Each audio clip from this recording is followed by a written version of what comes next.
You are some good-looking folks out there. And I am very glad to be with you. Some of you I haven't seen for 10, 15, 20, 30, 40 years. And I'm not sure that I will recognize and remember all the names, but know that in my heart, I recognize you. And I love you very much. And I remember both our joys and our sorrows, for all of them have been part of helping me to be who I am. And that's the reason why, as well, I asked that we could begin with that music from the freedom movement. As many of you know, that is the context, the setting that has done so much to shape my life. And I find it impossible to come anywhere to talk about that without bringing that music with me. And that particular piece that you were listening to, as in so much of the movement, the music was led by high schoolers. And this young woman was just singing her heart out with many of her high school comrades around her. And they were not just singing to sing nice songs, they were singing to get themselves ready to go to face the dogs and the fire hoses and the deep fears and antagonisms of those who thought that they were in charge of the world. And to have those young people and their music accompany us this afternoon, this evening, is a great privilege, because they helped to create the possibilities for this country that many people never really knew existed. And so I'm glad that they could sing, "I'm on my way." And what I know as the true meaning of that song now is that Freedom Land was not a particular place, but it was a way of being, a way of committing oneself to the transformations that had to take place in this country. And so they said they were ready to commit themselves to that work. And I brought it with me to encourage you, to encourage me, to encourage all the little children who don't even know yet that they need to be on their way. But you are with them and you will help them to understand what that means. This morning, was it really this morning? I tried to make it very clear that what I was doing was entering into a dialogue with you. For those of you who were there, you have special responsibility because you heard that.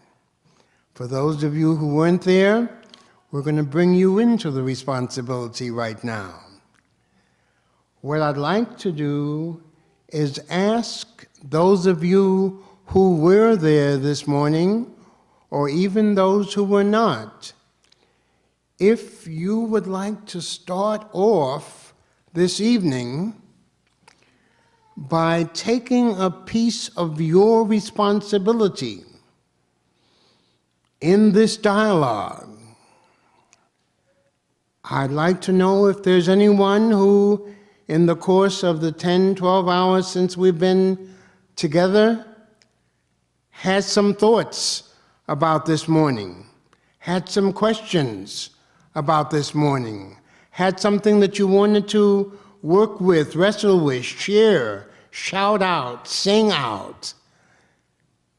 If there was anything that you'd like to enter into now based on what took place this morning, out of my own story or the stories that you thought of as you were listening to my story, this is your chance to start the evening off.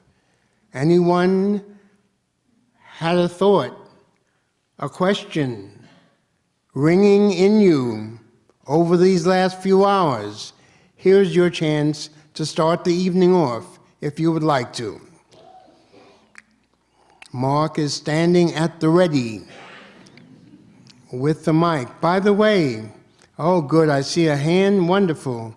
I would like to share with you what you've probably already gathered, and that is that I am absolutely obsessed with the whole question of how do you build a deep democracy in this country.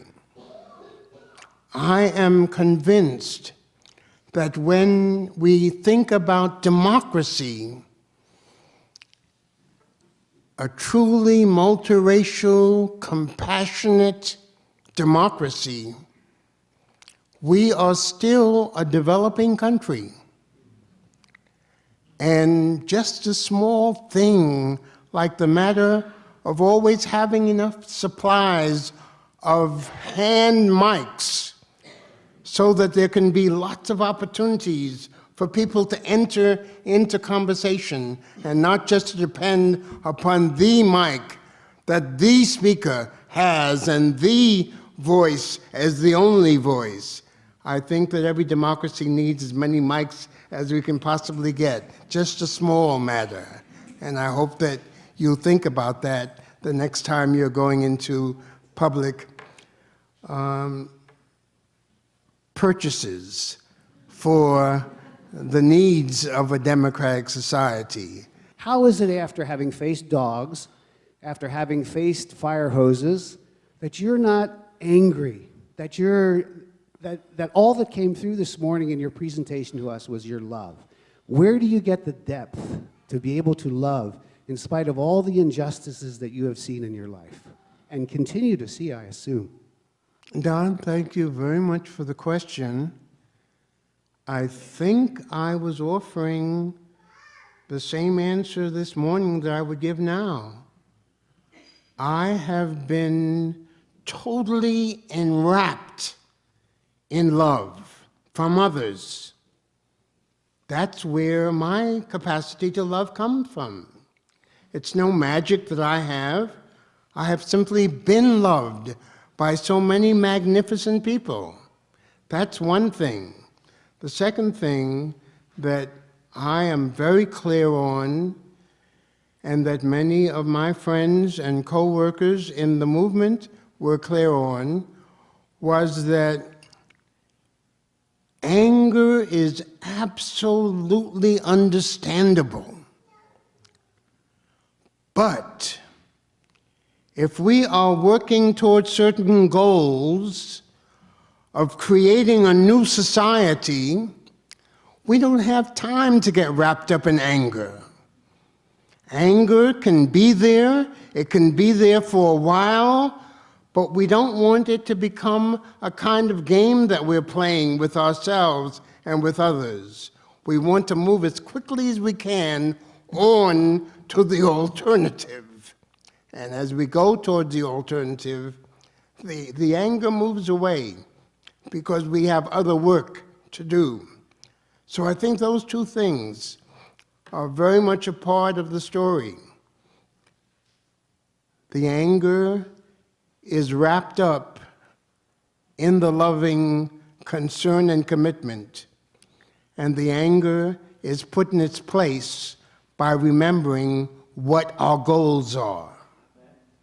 And if we know that, then we don't have to worry. Some of us feel that the only way that you can be authentic is to be as angry as possible. Well, that's all right.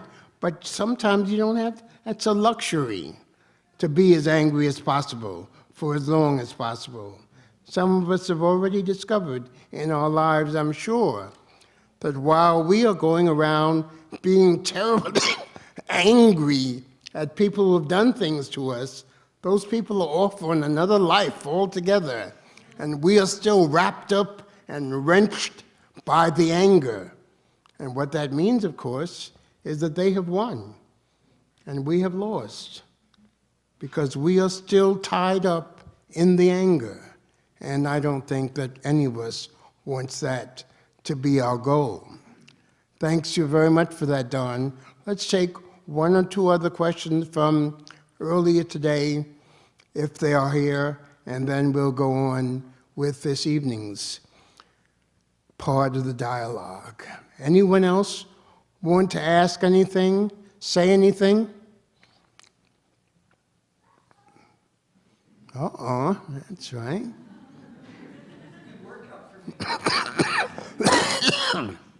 We are working out our historian. That's great. Good evening. My name is Shirley Stewart Jones. I didn't get the first name, my dear. Shirley. Good. I am from Chicago, and my mother's name is Alma Bell Austin, and her mother, Rita, was born in Atlanta, Georgia, and migrated to Chicago with her 7 children. I was not here this morning. I did not have the opportunity to hear you this morning. But I would like to ask you, if Martin Luther King Jr. was here today, do you think he would believe that we have met our dreams, or are we still on that journey to meet those dreams? And how, as a unit, as a nation, can combine together to make that journey in one giant step? Thank you, Sister Shirley.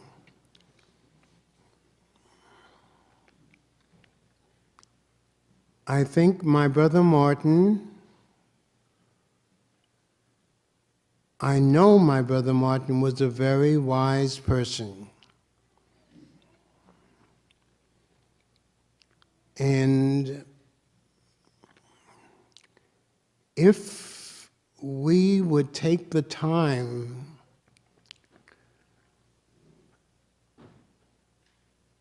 to spend hours with just that one famous speech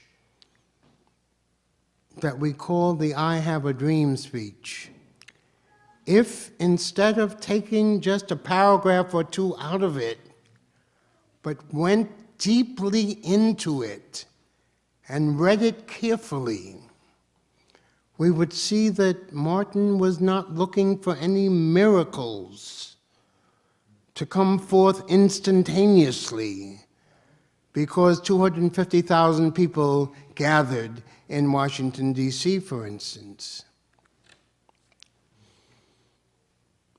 My strong sense, Sister Shirley, is that Martin would be encouraging us to keep singing that song, I'm on my way.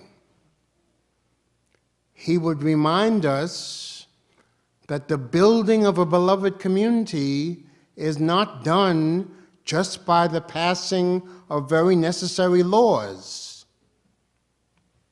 For instance, one of the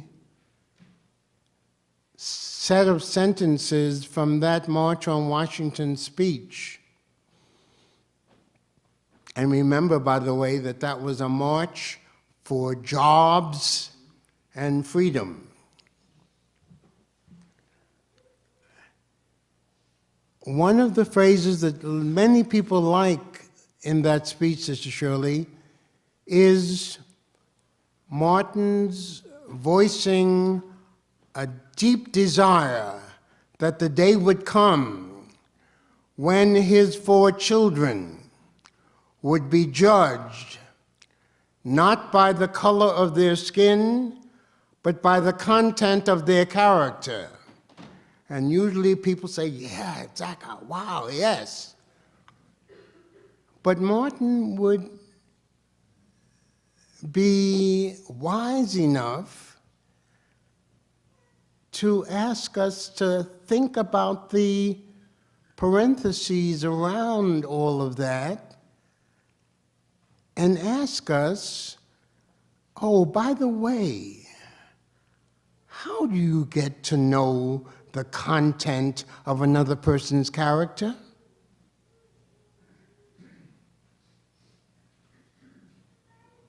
How do you get to know the content of a child's character? Can that be done living as separate from each other as we do, racially, still? Or are we looking for some easy way out, some solution that is not a real solution? Martin, I think, would push us to ask hard questions of ourselves. And I think he would at the same moment be encouraging us, Shirley, to say to us, you can do it. You can find the way if you are deeply committed to find the way. But do not look for simple solutions, like color blindness, for instance. Neither he, nor I, nor most people of color I know want to be not seen. Amen.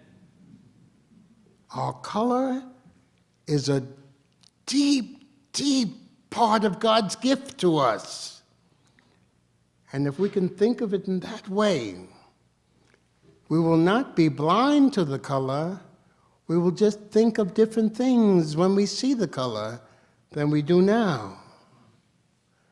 My Muslim sisters and brothers say that the Quran teaches us that God made such a great variety of people just so that we could praise God for God's great creativeness and making such a wild bunch of folks. So I would say, my dear, trust Martin to move with some wisdom, always some humor, and always some determination on these things. Martin would know that the kinds of tasks that he encouraged us to take on were not meant to be accomplished in an hour or in one generation even, but that we have a long, long time to work. And some of us need to say to ourselves and to each other, I'm on my way. I am setting myself on this task, and I'm not going to turn back or be turned back, whatever happens. So, Sister Shirley, that may be more than you were asking for, but let's just say we'll be very, very open and gracious with each other and give each other more than we ask for. And life is always beautiful when you get more than you asked for anyway. One of the joys of being an elder for me is staying in as deep contact as possible with my young sisters and brothers who are trying to find their way into life. One of the things that I've learned is that many of them are indeed trying to find their way. They're not just sitting around, they're not just going to the malls, they're not just sending tweets.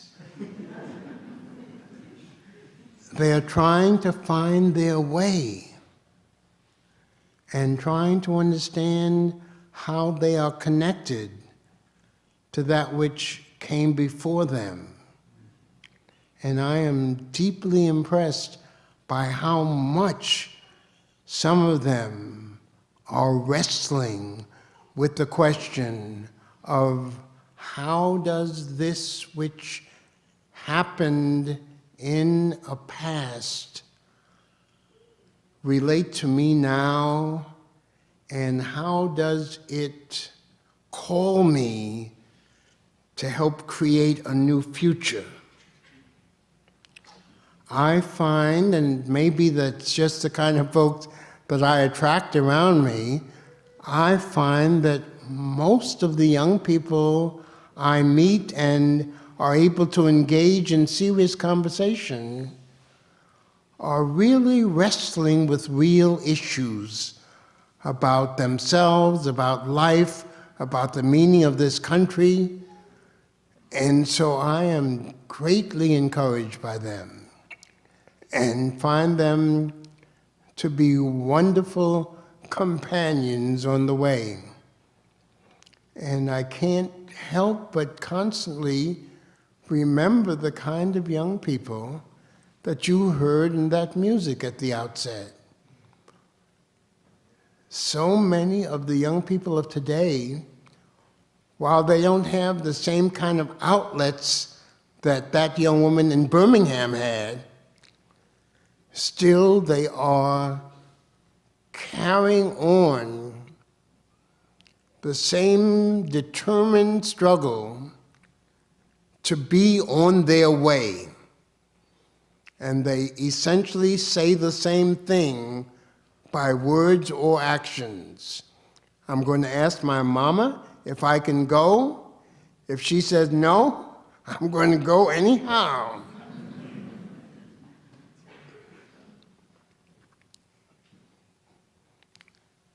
If you won't go, don't hinder me. I find them teaching me that that spirit did not end in the 60s and the 70s, that there are still young people who want to let that spirit inhabit them now, even though it's sort of scary to be inhabited by a spirit that can get you into trouble. John Lewis, blessed John Lewis, in his autobiography, reminds us that his parents used to say to him down around Selma and Troy, Alabama, when he was a teenager, "Don't get into trouble, don't make trouble." And John said that only as he grew and became a part of the movement that he determined that, yes, he had to make trouble. He meant to make good trouble. And that's what he spent his life doing, and that's what he's still doing. I have a feeling that some of the young people of this generation, surely, are going to be making good trouble. I want to be standing with them as long as I can, and I want them to know that there will always be elders who will be standing with them, not primarily criticizing them, not talking about how they wear their pants or their hair or their fingernails, but wanting to love them into life as I was loved into life. So that's about what I would say right now, Shirley, in terms of what I've learned and what I've seen. Let me pick up from there to some of the other things that I was hoping in this day to be able to share with you as a part of the ongoing dialogue.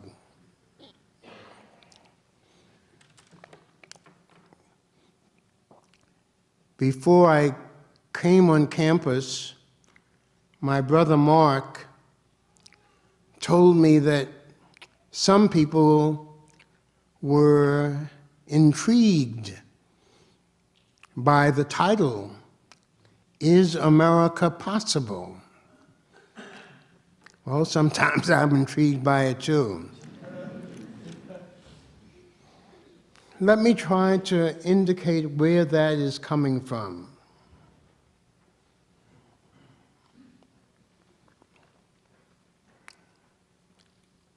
First,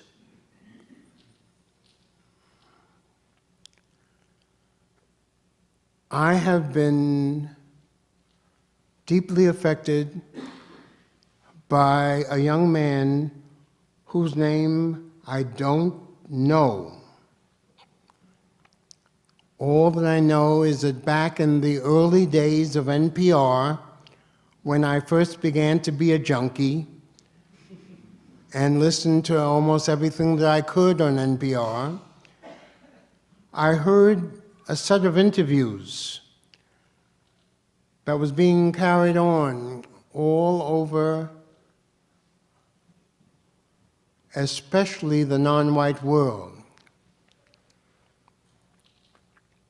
And most of the people who were being interviewed were people who were involved in anti-colonial struggles all over the world as they were breaking out everywhere in the 1960s.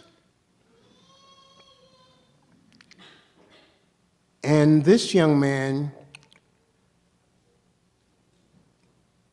came from the west coast of Africa.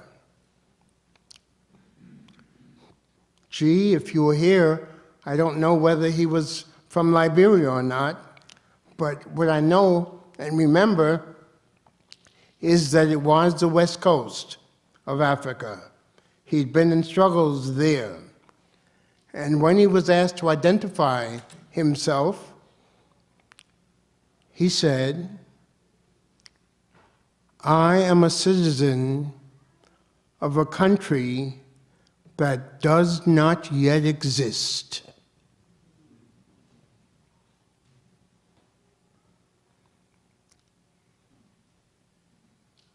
And you hear, of course, the unspoken undertone. I am building the country that I will be a citizen of.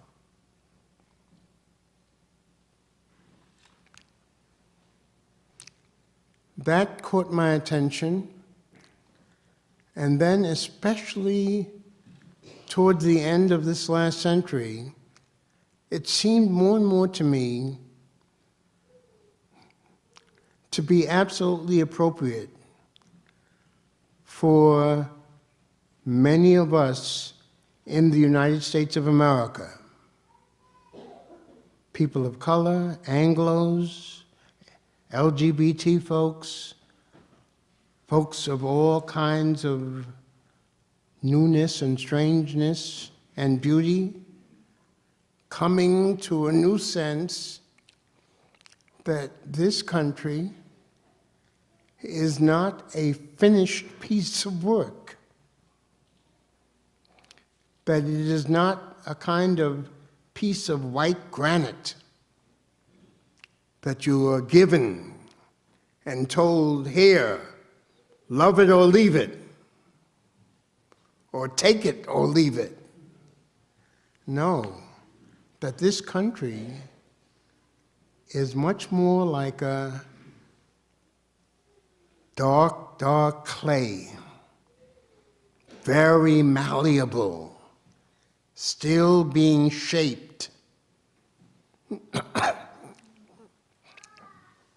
A country that does not yet exist except in our imagination. The country that we believe ought to be.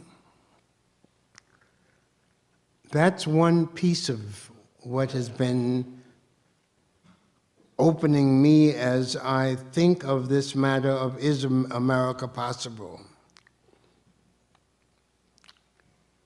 Then I am also constantly driven by a letter that I received from a dear friend of mine some months ago. He coming out of the experience of having been the first Black mayor of Berkeley, California, and having been deeply involved in politics and American life in progressive manifestations for many, many decades. His name is Gus Newport. And Gus wrote this letter to some of us who are part of a new organization called the National Council of Elders. And he said, what we need to remember is that this great American experiment in creating a multiracial democracy, we need to remember that this great experiment in a democratic nation of many, many origins, we need to remember, he said, that this experiment is still in the laboratory. Again, the message, no finished product that we somehow have to take in as it is, but instead it's a call to stand in the laboratory, to be ready as anybody in the laboratory is ready to make mistakes of many kinds, but to be committed to work at creating something that maybe no one else can see but us. That's what I think of.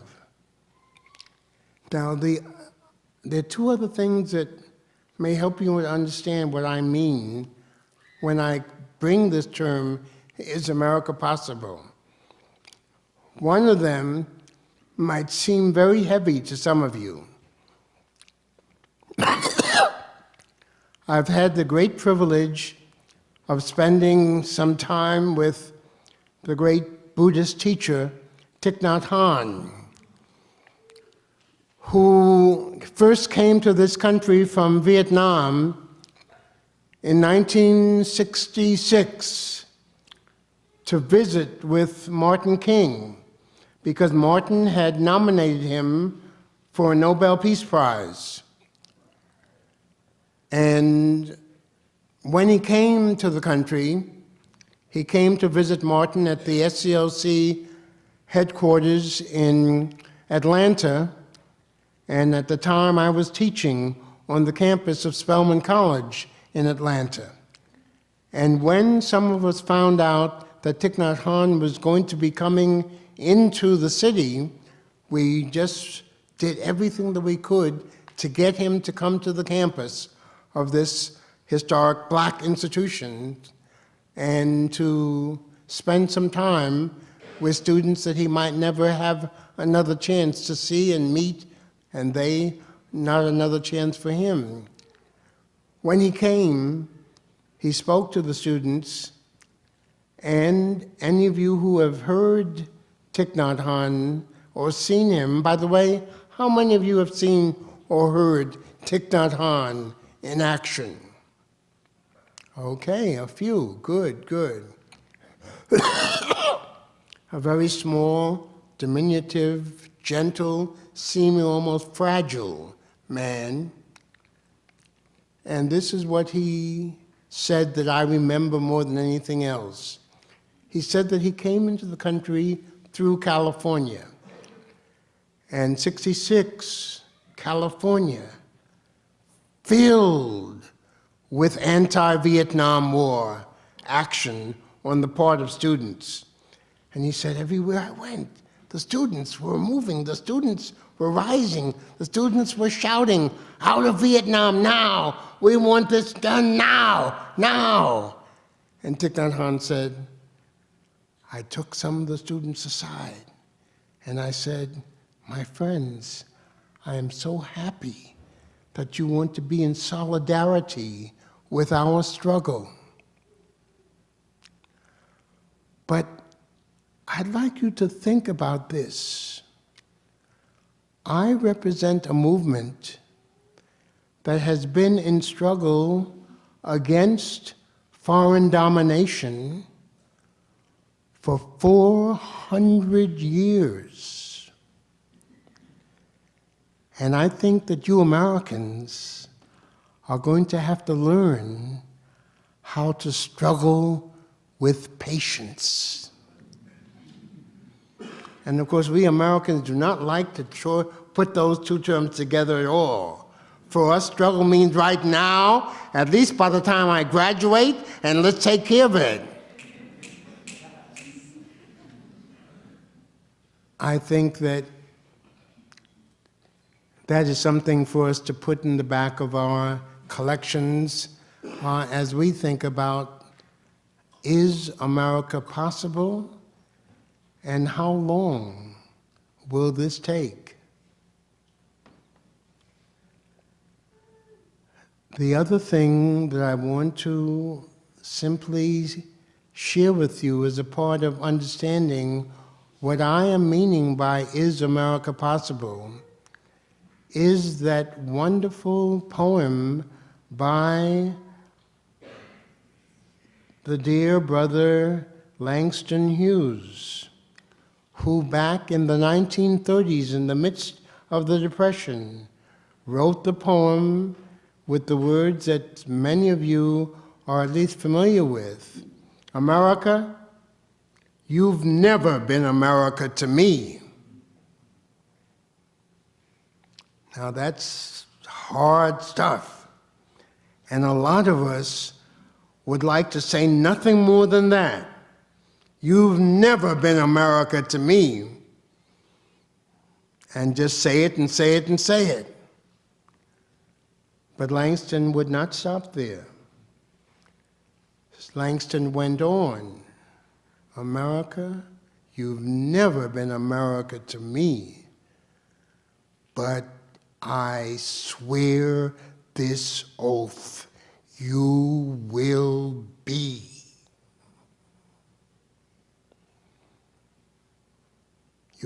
Your hope lives like a dream in me. I would like to have you be with Langston, be with Thich Nhat Hanh, be with Gus Newport, be with my sister, who I have not mentioned for some time. What was her name? Who wrote out of Jackson, Mississippi?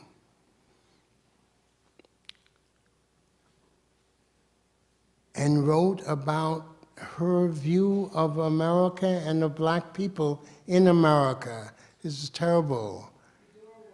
No, not quite. This is an African American who was on the faculty at Jackson State in Mississippi in the 50s and 60s. How I wrote. Jubilee was the name of the Margaret Alexander. Her name would not come, but what I remember is that she, like Langston, continued to dream of new possibilities for America and for black people in America. Margaret Walker Alexander. That is the gang that I would like to bring you in touch with as we think about what does this mean? Is America possible? Here is where I'd like you to come back now more actively into the dialogue.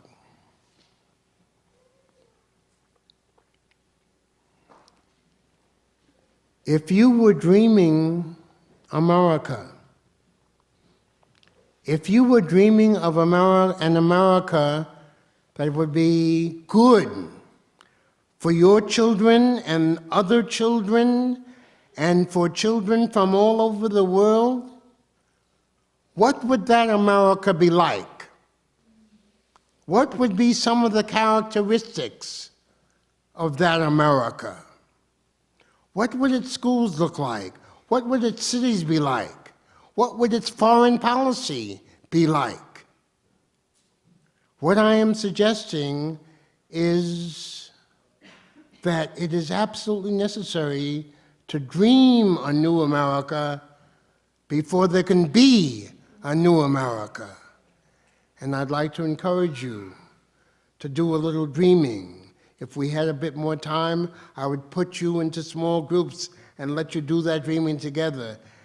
You guys have the rest of the year here. I don't.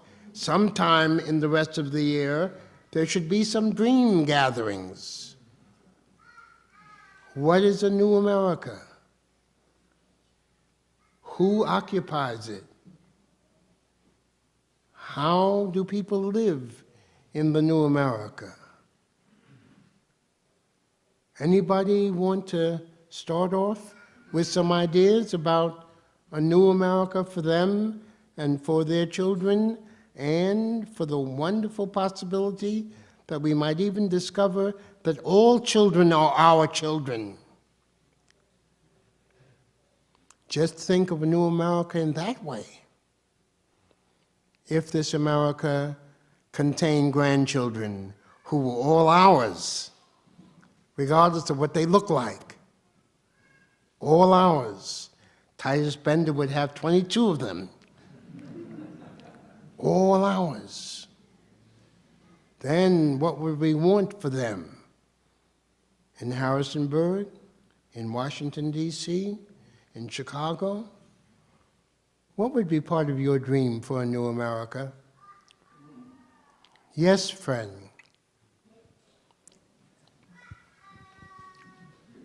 My name is Bonnie Price Lofton. I'm the Bonnie that spoke to you on the phone on Sunday night. Oh, yes. Thank you, Bonnie. I don't know who my mother's mother was. My mother's mother was a housewife. That's who I'm asking for, your mother's mother, not the great-grand, just your mother's mother. Lenore, North Carolina. Okay.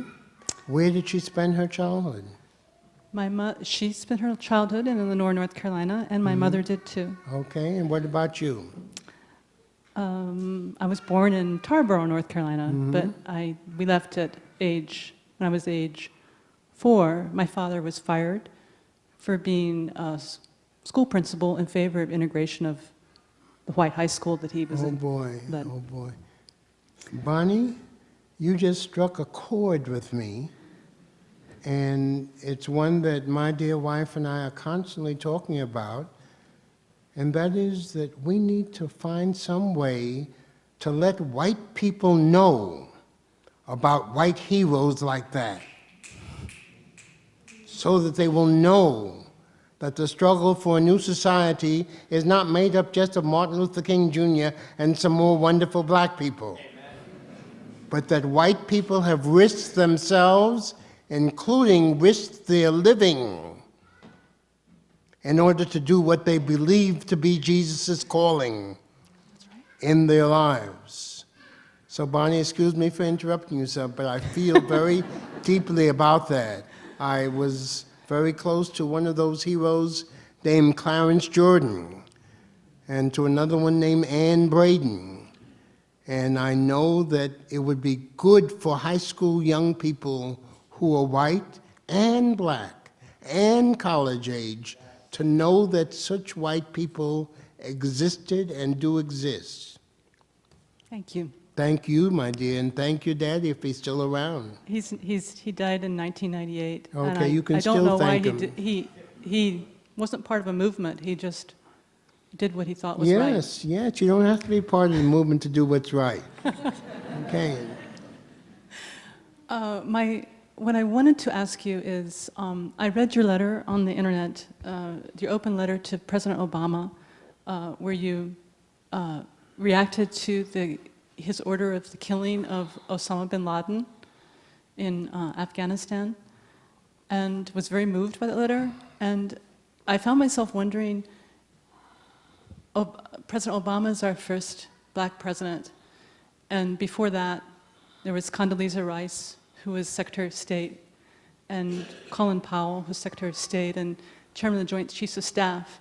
And it doesn't seem like the policies have changed, even though we now have African Americans in leadership positions. And I wonder what your thought is about that. Wait a second, don't give away that mic so quickly. I have a suspicion, Bonnie, that you have some thoughts about that. And I'd like it to be a real dialogue where I would respond not just to your question, but to some of your thinking about this as well. It's truly a question. I guess I feel as though there's some, you talked about it in Beyond Vietnam speech. Martin Luther King talked about it, but you channeled it for him. And those issues that you raised in Beyond Vietnam, that he and you raised, are still with us today. The whole question of the systemic problems of basically our social economic system. I don't have an answer. I was hoping that you, since you wrote Beyond Vietnam 40 years ago, 40 or 50, how many years? Decades ago. Good. What you think now? Bonnie, thank you so much, and thanks for allowing me to push you a little. I think that this is a very teachable moment for us.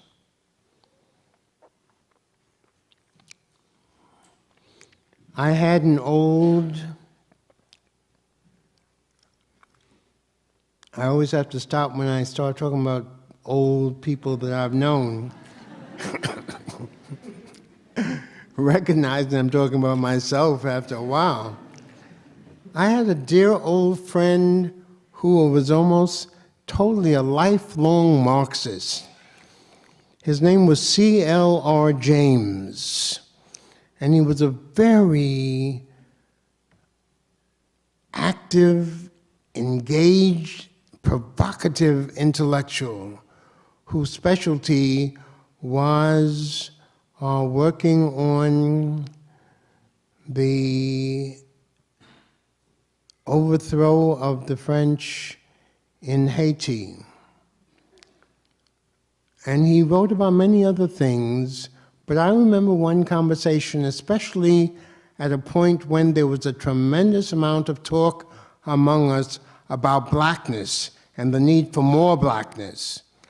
And CLR, smoking one of his long cigarettes, would lean back and say, "Oh yes, blackness. Yes, blackness is absolutely necessary, but not sufficient."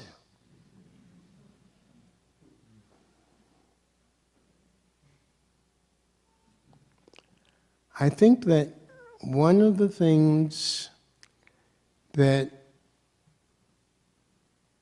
we learn from this development historically now over the last dozen years or so is that black persons going into a set of structures that have been created by others for certain kinds of purposes, that as they go into those settings, unless they are ready to face going through hell, they don't know what to do to break through those structures and to avoid repeating the same deadly practices. One of the reasons why I write these letters that I never even know whether our president ever sees them is because I really believe that he's a better man than he has been. And I think his mama was a magnificent woman.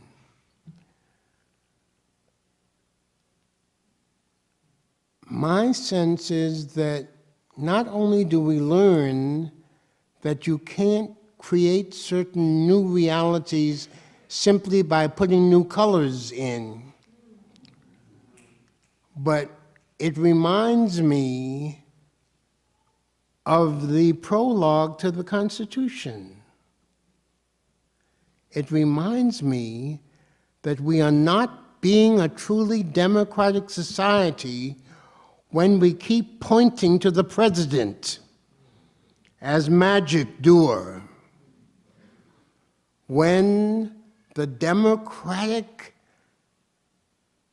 vision is we the people, are the ones who are responsible for creating a more perfect union, a better nation, a more humane society. Not the president primarily, but we, the people, primarily. If we could, Bonnie, I think spend more time, one, remembering that, two, sharing that memory with each other, and three, asking each other, well, how do we act this out in the midst of the kinds of things that we see going on? That unless we do that, we miss our responsibilities as citizens.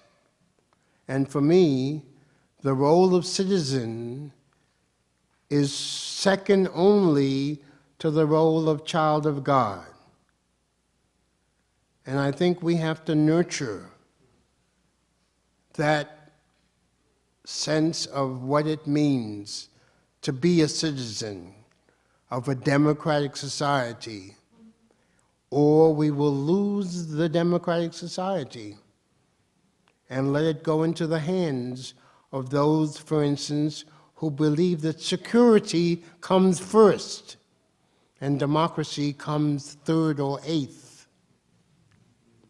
If we don't take over our work, others have lots of work that they want to take over for us, while they keep us involved in who is in football right now, or who is selling the biggest cars right now. They keep us involved in all kinds of foolishness while they do the work that we the people should be doing. I think that, and this is not simply a way out, it is for me a way in. I think that our president needs much, much prayer. And I think he needs a lot of letters. And I think he needs conversations going on in communities all over this country. Not focused just on him and what he is or is not doing, but again, as I said, raising up a new sense of who are we and what should we be doing. It's with all of that in mind that I would want to recognize the movement of the hands on the clock